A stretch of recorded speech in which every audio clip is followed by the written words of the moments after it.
ان کو جھڑکنا نہیں ہے، پھر کرنا کیا ہے؟ فرمایا وَقُلْ لَهُمَا قَوْلًا كَرِيمًا، فرمایا ان کے ساتھ نرمی سے بات کرنی ہے، بڑے ادب و احترام کے ساتھ بات کرنی ہے۔ وَاخْفِضْ لَهُمَا جَنَاحَ الذُّلِّ مِنَ الرَّحْمَةِ، اور فرمایا ان کے سامنے اپنے رحمت والے بازو پھیلائے رکھو، کیا مطلب ان کی خدمت میں لگے رہو۔ وَقُلْ رَبِّ ارْحَمْهُمَا كَمَا رَبَّيَانِي صَغِيرًا، اور ان کے لیے دعائیں بھی کرتے رہو۔ دعا اللہ نے سکھائی کہ دونوں نے دعا کون سی کرنی ہے؟ فرمایا رب ارحمہما کما ربیانی صغیرا، فرمایا ان کے لیے دعا کرو اللہ کریم میرے ماں باپ پر رحم فرما جس طرح انہوں نے مجھے بچپن میں پالا ہے، بچپن میں پالا۔ تو حضرت محترم ماں باپ بہت بڑی نعمت ہیں۔ تو پیارے آقا علیہ السلام ارشاد فرماتے ہیں کہ ماں باپ ایسی نعمت ہیں کہ جس گھر میں ماں باپ ہوں، جو کوئی اپنے ماں باپ کو محبت اور پیار کی نگاہ سے جب ایک بار دیکھتا ہے تو اللہ تبارک تعالیٰ اس کو ایک مقبول حج کا ثواب عطا فرما دیتا ہے۔ بڑا افسوس ہوتا ہے کہ بعض اوقات یہ ہوتا ہے کہ ماں باپ بوڑھے ہو جاتے ہیں، ایک بیٹا کہتا ہے کہ تو، بڑا کہتا ہے چھوٹے کے پاس رہو، چھوٹا کہتا ہے بڑے کے پاس رہو، میں نے ٹھیکہ اٹھایا ہوا ہے۔ جو کہتے ہیں ماں باپ کو کوئی سنبھالنے والا نہیں ہوتا، یہ بڑا مسئلہ بن جاتا ہے۔ تو ذاتی محترم علماء کرام کی مجلس میں بیٹھا کرو، تمہیں پتہ چلے علماء کرام کے وہاں بیٹھو گے ماں باپ کا مقام کیا ہے۔ جب ماں باپ کا مقام کو تم جانو گے، علماء کرام سے سنو گے، پھر تمہارے دلوں کے اندر یہ جذبہ پیدا ہوگا کہ کاش میں اپنی والدوں کو اپنے پاس رکھ لوں، باپ کو اپنے پاس رکھوں، میں ان کی خدمت میں لگ جاؤں۔ دیکھو نا، میرے آقا علیہ السلام نے فرمایا کہ ماں باپ کو جب بندہ محبت اور رحمت کی نگاہ سے ایک بار دیکھتا ہے نا، اللہ تبارک تعالیٰ اس کو مقبول حج کا ثواب عطا فرماتا ہے۔ آپ علماء کرام سے سنتے ہو مسجد قباء میں جائیں، مسجد قباء میں جاؤ تو وہاں جا کر 2 رکعت نماز نفل پڑھو تو کیا ہوگا؟ فرمایا تمہیں ایک عمرے کا ثواب ملے گا۔ اور مسجد قباء میں جاؤ گے تو عمرے کا ثواب ملے گا، خانہ کعبہ جاؤ گے، جا کر حج کرو گے، لاکھوں روپیہ جا کے لگاؤ گے تو جا کر ثواب ملے گا۔ اور فرمایا میرے آقا علیہ السلام نے کہ فجر کی نماز پڑھنے کے بعد کوئی فجر کے بعد جب سورج طلوع ہو جائے پھر نماز اشراق پڑھتا ہے، 2 یا 4 نفل پڑھتا ہے، اللہ اس کو حج عمرے کا ثواب عطا فرماتا ہے۔ یعنی اتنا ٹائم لگاؤ گے تو ثواب ملے گا حج عمرے کا۔ مگر ماں باپ ایسی نعمت ہیں، ایسی نعمت ہیں، فرمایا ماں باپ تمہارے گھر میں ایک قبلہ کعبہ ہے۔ فرمایا کہ جس طرح مکہ میں کعبہ ہے نا، وہاں اللہ کی رحمتوں کا نزول ہو رہا ہے۔ فرمایا ماں باپ کی صورت میں ایک قبلہ کعبہ تمہارے گھر میں بھی ہے۔ فرمایا تم کتنے خوش نصیب ہو۔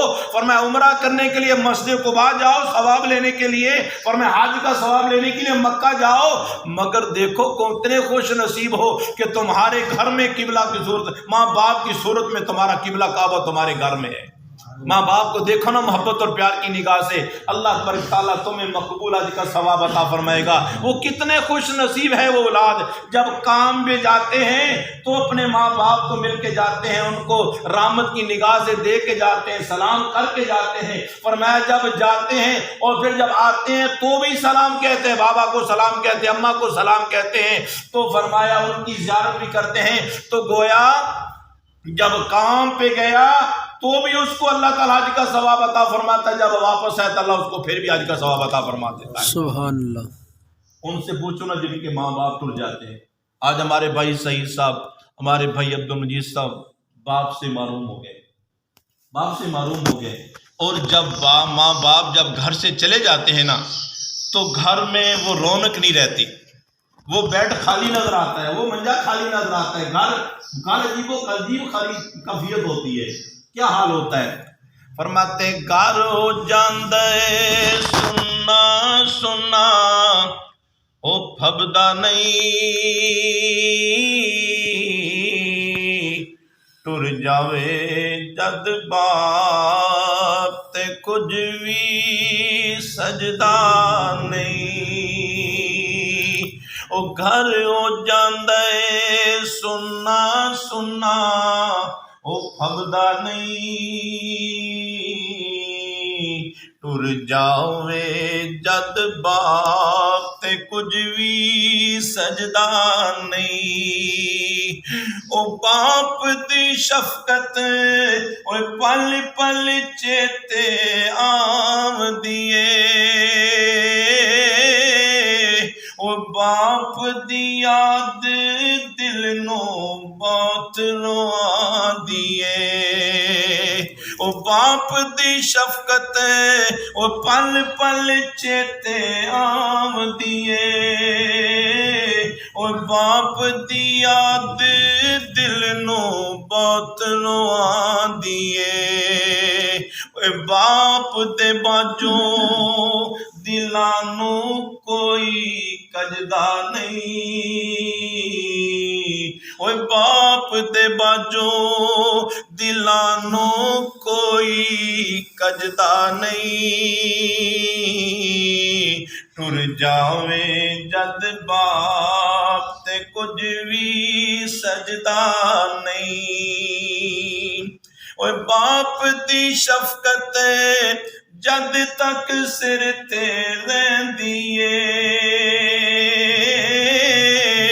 اوے بلے بلے دنیا ساری کہندیے اوے باپ دی شفقت اوے جد تک سر تے رہندیے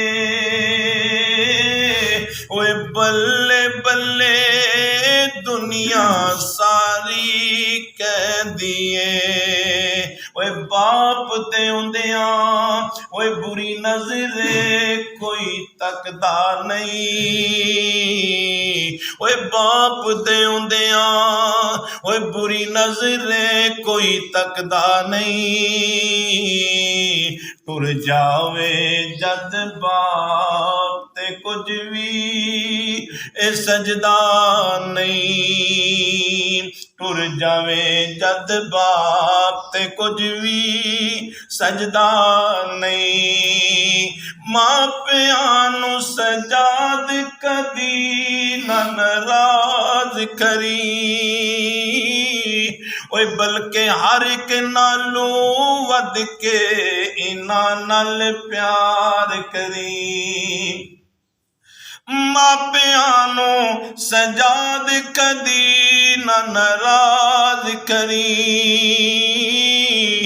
بلکہ ہر ایک نالوں ود کے انہاں نال پیار کری کیونکہ جس تے ماں پیو ناراض او بندہ وہ چجدا نہیں وہ جس تے ماں پیو ناراض او بندہ وہ چجدا نہیں ٹر جاوے جد باپ تے کچھ بھی وہ سجدہ نہیں ٹر جاوے جد باپ تے کچھ بھی سجدہ نہیں وہ گھر ہو جاندے سننا سننا پھبدا نہیں ٹر جاوے جد باپ تے کچھ بھی سجدہ نہیں حضرات محترم ماں باپ اتنی بڑی نعمت ہے یہ نہ سمجھا کرو کہ میرا ماں باپ جیل ہے میں تو پڑھا لکھا آدمی ہوں کوئی کہتا ہے میری ماں جیل ہے باپ جیل ہے ان پڑھ ہے تو میں ان کی کیسے قدر کروں خدا کے بندو میرے کریم آقا علیہ السلام نے فرمایا رضا الربی فی رضا الوالدی فرمایا باپ کی رضا میں اللہ نے اپنی رضا رکھی ہے باپ جیسا بھی ہے فرمایا ان کو راضی کر لو باپ تمہارا راضی ہو گیا فرمایا تمہارا خدا تم پہ راضی ہو جائے گا اور فرمایا الجنت تحت اقدام الامہات فرمایا جنت ماں کے قدموں تلے ہے یہ نہیں فرمایا کہ جو ماں 5 وقت کی نماز پڑھنے والی ہے تہجد گزار ہے روزے رکھنے والی ہے صدقہ خیرات کرنے والی ہے بڑی پاک دامنہ ہے اس کے قدموں تلے جنت ہے یہ شرط نہیں ہے بلکہ فرمایا تمہاری ماں اگرچہ ان پڑھ ہو اگر نماز نہیں پڑھتی اس کا اپنا فعل ہے مگر اللہ نے تمہاری جنت تمہاری ماں کے قدموں تلے رکھی ہے چاہتے ہو نا میرا رب راضی ہو جائے باپ کو راضی کر لو تمہارا رب راضی ہو جائے گا آج وہ کتنے بدبخت ہے وہ جو ماں باپ کو سنبھالنے کے لیے تیار نہیں ہے. کچھ کہتا جی میری ماں نے یا میرے باپ نے مجھے جائیداد کا جو حصہ تھا مجھے نہیں دیا, میرے دوسرے بھائی کو دے دیا, اپنا حصہ بھی اس کو نام لگا دیا. وہ جو اس کے نام زمین لگائی ہے تو زمین کے پیچھے پھرتا ہے, وہ تیری زمین یہیں رہ جائے گی. مگر تو زمین کو نہ دیکھ اللہ اور اس کے رسول نے کیا حکم فرمایا ہے. اگر تیرے حصے میں 5 لاکھ آ جائے گا, 10 لاکھ آ جائے گا, وہ 20 لاکھ آ جائے گا, وہ 20 لاکھ لے کر تو کہ جی مجھے 20 لاکھ مل گیا, میں جاتا ہوں حج کرنے کے لیے, حج کرنے کے لیے جاتا ہوں. اس 20 لاکھ سے تو ایک حج کر لے گا, 2 کرے گا, 3 لاکھ کرے گا, مگر تیرے حج کی قبولیت کی گارنٹی نہیں ہے. وہ جو پیسہ جو تجھے مل گیا اس کی گارنٹی نہیں. مگر ماں باپ جو قبلہ کعبہ, ماں باپ کی صورت میں قبلہ کعبہ جو تمہارے گھر میں ہے, میرے کریم آقا علیہ السلام نے گارنٹی دی ہے, گارنٹی. فرمایا ماں باپ کو دیکھنے سے مقبول حج کا ثواب ملتا ہے. تم پلاٹوں کے پیچھے پڑے پھرتے ہو, فرمایا غنیمت جان لو. اور میرے کریم آقا علیہ السلام نے فرمایا کہ جس نے ماں باپ کی عزت کی, ماں باپ کا احترام کیا, اللہ تبارک تعالیٰ اس کو عزت کی زندگی عطا فرماتا ہے, اللہ اس کے رزق میں برکت عطا فرماتا ہے. اور جو ماں باپ کا دل دکھانے والا ہے, ماں باپ کو ناراض کرنے والا ہے, اللہ تبارک تعالیٰ اس سے ناراض ہو جاتا ہے, اللہ اس سے ناراض ہو جاتا ہے. اور میرے کریم آقا علیہ السلام فرماتے ہیں ہر گناہ کی سزا ہے, آخر میں عذاب ہوگا, آخر میں اس کو عذاب ہوگا. مگر ایک ایسا عمل ہے جو بندہ ماں باپ کا نافرمان ہوتا ہے, ماں باپ کو ناراض کر لیتا ہے, ایک تو وہ زندگی عیش کی نہیں گزار سکتا, ذلت کی زندگی بسر کرے گا. فرمایا جب تک وہ دنیا میں ذلیل و رسوا نہیں ہو جاتا اس وقت تک وہ مرتا ہی نہیں ہے. اگر کوئی چاہتا نا کہ میں عزت کی زندگی بسر کروں, اللہ میری رزق میں برکت فرما دے اور عزت کی زندگی بسر کروں, اللہ کے ہاں بھی میری عزت ہو, لوگوں کے ہاں بھی میری عزت ہو, پھر ماں باپ کی خدمت میں لگ جاؤ, اللہ تبارک تعالیٰ دنیا اور آخرت میں تمہیں عزت عطا فرما دے گا. اور ماں باپ سے دعائیں کروایا کرو. ماں باپ سے دعائیں کروانا یہ بہت بڑی نعمت ہے. اور ایک ہے دعا کروانا, ایک ہے دعا لینا. دعا کروانا اور ہے, دعا لینا اور ہے, فرق ہے. ایک کہتا بندہ اماں جی میرے لیے دعا کر دو, بابا جی میرے لیے دعا کر دو, ماں باپ. ایک ہوتا ہے دعا کروانا, یہ دعا کروانے کا, دعا لینا. دعا کروانا اور ہے, دعا لینا اور ہے. دعا کروانا تو آپ کسی سے بھی کروا سکتے ہیں, مگر دعا لینا یہ دعا کروانے سے افضل ہے. وہ کیوں؟ فرمایا جس سے دعا لینا چاہتے ہو نا ان کی خدمت اتنی کر لو, خدمت اتنی کرو کہ خود بخود ان سے تمہارے لیے دعائیں نکلیں. بعض اوقات ماں باپ تو ماں باپ ہیں, خدا کی قسم آپ جا رہے ہیں نا راستے میں, کسی بوڑھے کو یا بوڑھی اماں کو اپنی سواری کے پیچھے بٹھا لو, بابا جی آؤ جو بیٹھ جاؤ, میں بھی ادھر جا رہا ہوں جدھر تم جا رہے ہو, اماں جی تم ہی میرے پیچھے بیٹھ جاؤ, میں ادھر جا رہا ہوں, یا سڑک پار کروا دی, وہ تمہیں دعائیں دیتے ہیں. یہ خدمت, وہ تمہیں دعا, ان کے منہ سے دعا نکلتی ہے. بندہ کہتا نہیں اماں مجھے دعا دے دو, بابا جی مجھے دعا دے دو, کہتے نہیں ہیں, بلکہ ان کی خدمت کی, ان کے کام آئے, تو پھر نتیجہ کیا نکلا؟ خود بخود ان سے تمہارے لیے ان کے دل سے دعا نکلی. جب دوسروں سے جو دعا ملتی ہے نا, اللہ تبارک تعالیٰ ایسی دعا کو رد کرتا ہی نہیں, قبول فرما لیتا ہے, قبول فرما لیتا ہے. حضرت محترم, ماں باپ کا موضوع بہت لمبا ہے. غنیمت جان لو جس کے ماں باپ حیات ہیں, اور کچھ وہ بدبخت ہیں جنہوں نے ماں باپ کی دنیا میں خدمت نہیں کر پائے, ناراض ہی ماں باپ دنیا سے چلے گئے, ماں باپ ناراض چلے گئے. اب اگر ان کو احساس ہو جائے کہ میرا ماں میرے سے ناراض چلے گی, میرا باپ مجھ سے ناراض چلا گیا, اب میرے کریم آقا علیہ السلام فرماتے ہیں اس کا حل یہ ہے کہ فرمایا روزانہ جا سکتے ہو روزانہ جاؤ, نہیں تو ہر جمعے جاؤ, ماں باپ کی قبر پہ جاؤ, ان کے لیے دعائیں مغفرت کرو. جب ان کے لیے دعائیں مغفرت کرو گے تو فرمایا اللہ تبارک تعالیٰ تمہارا نام فرما برداروں میں لے آئے گا. کیوں؟ کہ جب ماں باپ کی قبر پہ جا کر دعا کرے گا نا, جا کر ان کی قبر پہ قرآن پڑھے گا نا, تو ماں باپ تم پہ راضی ہو جائیں گے. میرا بیٹا میرے لیے میری قبر پہ قرآن پڑھ رہا ہے, میری قبر پہ قرآن پڑھ رہا ہے اور میرے لیے دعائیں کر رہا ہے. اور جب تو باپ کی قبر پہ, ماں کی قبر پہ جب قرآن پڑھے گا نا, اللہ نے قرآن پاک میں فرمایا ھذا کتاب انزلناہ مبارک, فرمایا یہ جو کتاب ہے اللہ کا پاک کلام, اللہ نے فرمایا یہ مبارک ہے, بابرکت ہے.